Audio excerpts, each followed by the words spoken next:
애착 수업 7장 상처받은 애착에서 벗어나기. 일과 취미도 안전기지가 될 수 있다. 다른 사람의 안전기지가 되기 어려운 회피형은 일이나 취미를 안전기지로 활용할 수 있다. 일이나 취미를 매개로 소통하면서 적당히 거리를 유지하면 다른 사람들과 원만하게 지내면서도 인간적으로 성장할 수 있다. 일이나 취미를 안전기지로 삼고 주변으로부터 어느 정도 평가를 받을 수 있다면 자신의 존재 가치도 유지할 수 있다. 달의 울부짖다 등으로 잘 알려진 시인 하기와라 사쿠타로는 전형적인 회피형이었다. 그는 길을 걸을 때도 술을 마실 때도 사람들과 어울릴 때도 나는 항상 혼자다 라고 했다. 장남으로 태어난 그는 선천적으로 허약하고 성격이 예민한 데다 부모의 지나친 보호와 간섭 때문에 주체성을 발휘할 수 없어 적응력이 부족했다. 사쿠타로에게 학교 생활은 고통 그 자체였다. 집단 괴롭힘까지 당하면서 어차피 다른 사람들은 자신을 받아들이지 않을 거라는 생각에 쉽게 마음을 열지 않은 두려움, 회피형이 되었다. 사쿠타로는 성인이 되면서 강박관념 때문에 또 다른 고통을 당하게 되었다.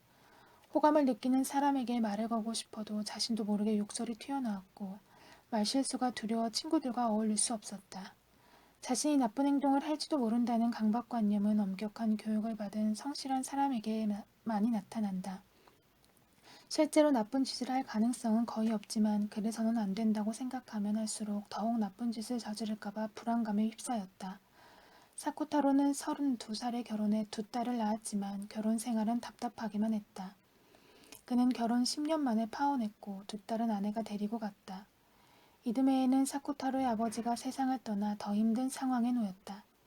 작품을 쓰지 않고 술만 마시면서 생활은 엉망이 되었다. 그때 절망에 빠져있던 사쿠타로를 구한 것은 여동생의 보살핌과 글쓰기였다. 어린 시절부터 오빠를 좋아하고 따랐던 여동생은 오빠가 망가지는 모습을 보고 집안일을 도와주는 등 오빠가 재기할 수 있도록 보살폈다. 무엇보다 오빠의 안전기지가 되어 그를 지원해 주었다. 가정이 안정되고 힘들었던 인간관계도 조금씩 개선되자 그는 예전보다 더 열심히 일을 하게 되었다. 그뿐만 아니다. 사람들과 관계 맺기를 극도로 싫어하고 고독을 즐기던 그도 사교 모임을 즐길 정도로 외향성을 갖추었다. 안정된 가정, 글쓰기에 집중할 수 있는 상황이 안전기지 역할을 해주면서 사쿠타로의 애착이 조금씩 회복된 것이다. 사례 14번째. 아버지에 대한 그리움을 이혼으로 극복한 여성. 기요미 씨의 아버지는 능력 있는 변호사였다. 기요미 씨는 어릴 때부터 부모님 사이가 썩 좋지 않다는 느낌을 받았지만 자신에게는 다정하신 아버지가 늘 약자들 편에서 싸우는 훌륭한 변호사라고 믿었다. 그래서 초등학교 4학년 때 아버지가 바람을 피우고 집을 나갔을 때 큰 충격을 받았다. 당신은 어려서 이해할 수 없었지만 사실 기요미 씨의 어머니는 다정함이나 배려는 부족한 성격이 매우 강한 사람이었다. 기요미 씨는 사춘기에 접어들면서 어머니와 갈등을 겪는 일이 많아졌고 집을 떠난 아버지를 그리워하며 지냈다. 그런 아버지가 대학 때 세상을 떠나자 기요미 씨는 커다란 상실감을 느꼈다. 그녀의 깊은 상실감을 메워준 사람은 아버지가 돌아가신 지 얼마 지나지 않아 만난 남자친구였다. 법도 생긴 남자친구가 더 좋은 세상을 만들고 싶다는 자신의 꿈을 이야기하는 모습에 완전히 끌렸는데 남자친구의 그런 모습에서 세상을 떠난 아버지의 기계를 느낄 수 있었다. 남자친구와 결혼한 기요미 씨는 남편이 사법고시를 준비하는 동안 가장으로서 생계를 도맡았다. 다행히 남편은 무난히 합격해 변호사가 되었고 기요미 씨는 경제적으로 아주 풍족하다고 할 수는 없지만 사회적 약자를 돕기 위해 일하는 남편을 자랑스럽게 생각하며 남편의 사건 자료를 대신 정리해주기도 했다. 남편이 맡은 사건이 무사히 마무리됐을 땐 부모가 손을 맞잡고 기뻐했다. 그런데 둘째 아이가 태어난 후 기요미 씨가 육아로 바빠지고 생활비도 늘어나면서 남편이 더 많은 돈을 벌 수 있는 다른 일을 시작했다. 이것이 부부에게 화근이 되었다. 경제적으로 풍족해지고 어느 정도 사치도 부릴 수 있게 되었지만 나는 이런 삶을 바란 게 아닌데 하는 생각이 들 때가 많았다. 유명 브랜드의 고급 양복과 가방을 태연히 구입하는 남편을 보면서 사람이 변했다는 느낌이 들었다. 예전의 남편은 사치를 경멸했다. 그렇다고 부부관계에 문제가 있다고 생각하지는 않았다. 두 사람은 누가 봐도 이상적인 부부였다. 단 무슨 이유에서인지 예전처럼 남편을 존경할 수 없었다. 그즈음 남편이 젊은 비서와 불륜을 저지르고 있었다는 충격적인 사실을 알게 되었다. 남편을 도저히 용서할 수 없었던 기요미 씨는 심각한 우울증에 빠졌다. 남편과 함께하는 인생 외에 다른 삶을 생각해 본 적이 없는데 배신을 당했으니 그 모든 것이 끝장났다고 생각했다.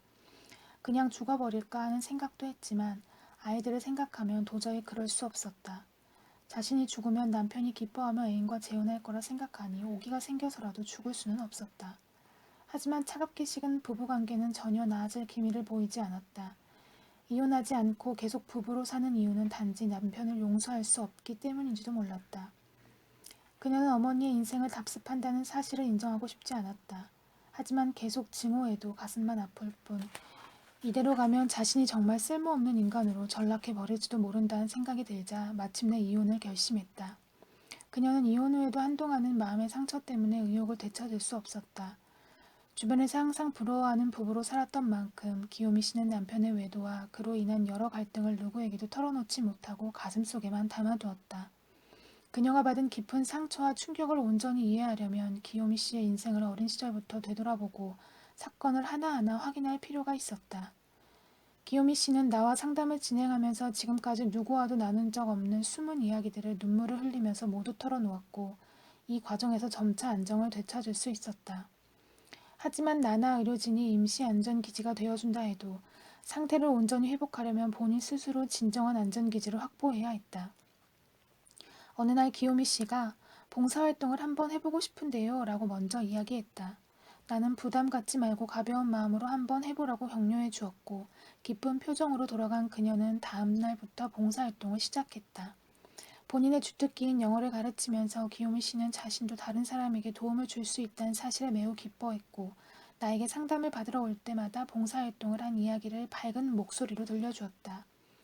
기요미 씨는 몇 년이 지난 지금도 여전히 활기찬 모습으로 봉사활동을 계속하면서 충실한 나날을 보내고 있다.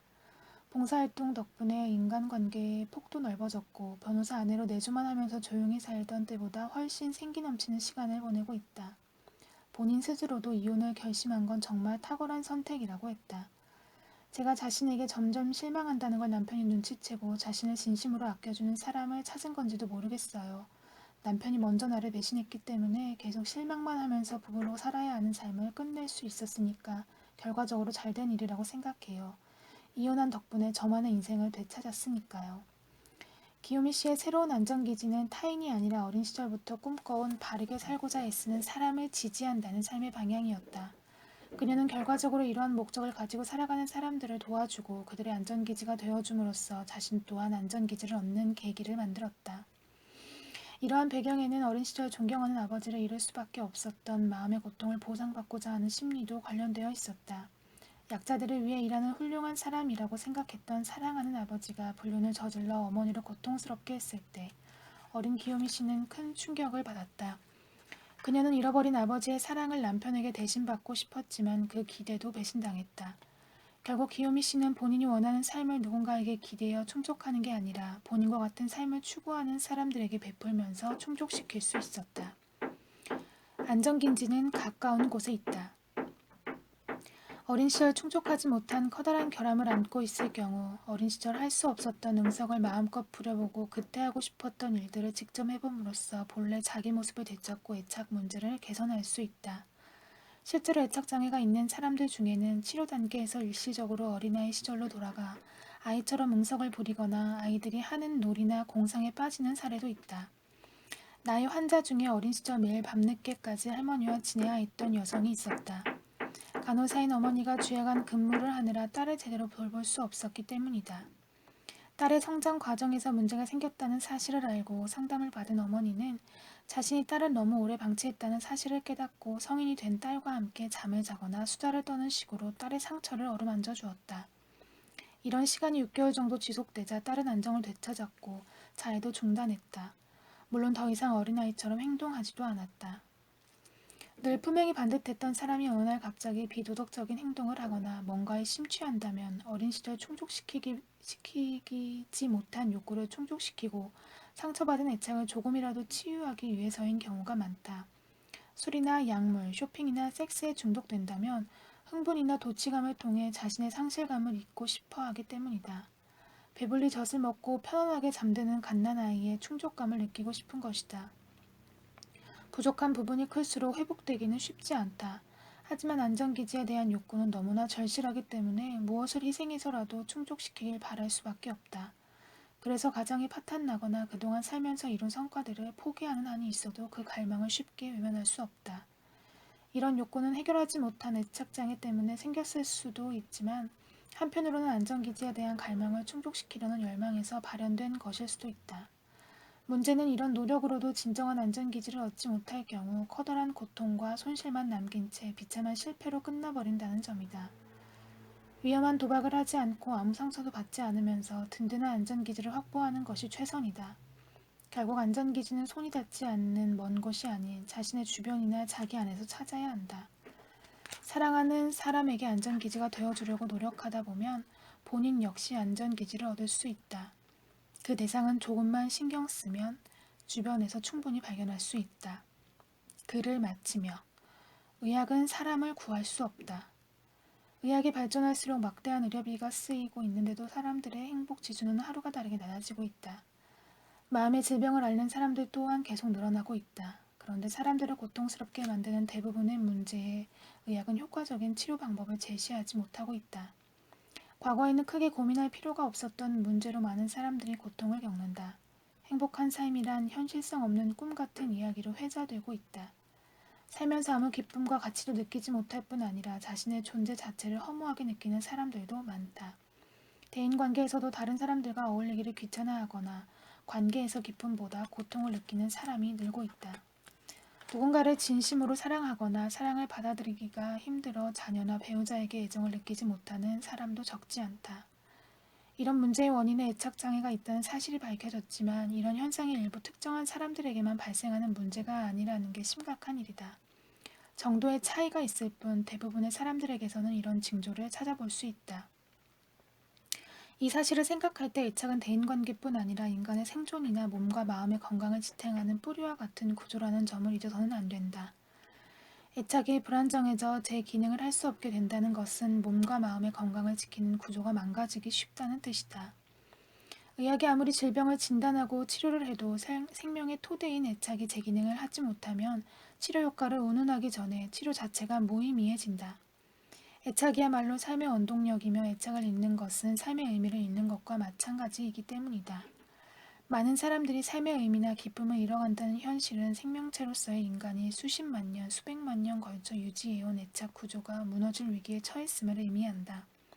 의학으로는 더 이상 손을 쓸 수 없는 문제가 애착에 주목하고 애착을 강화함으로써 개선된다는 사실은 우리를 고통스럽게 만드는 존재의 정체가 상처받은 애착이라는 사실을 뒷받침해준다.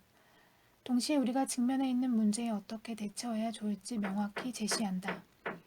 이 책을 통해 한 명의 독자라도 자신의 마음을 돌아보고 상처받은 애착을 회복하는 데 도움을 받을 수 있다며 지은이로서 더없이 기쁠 것이다.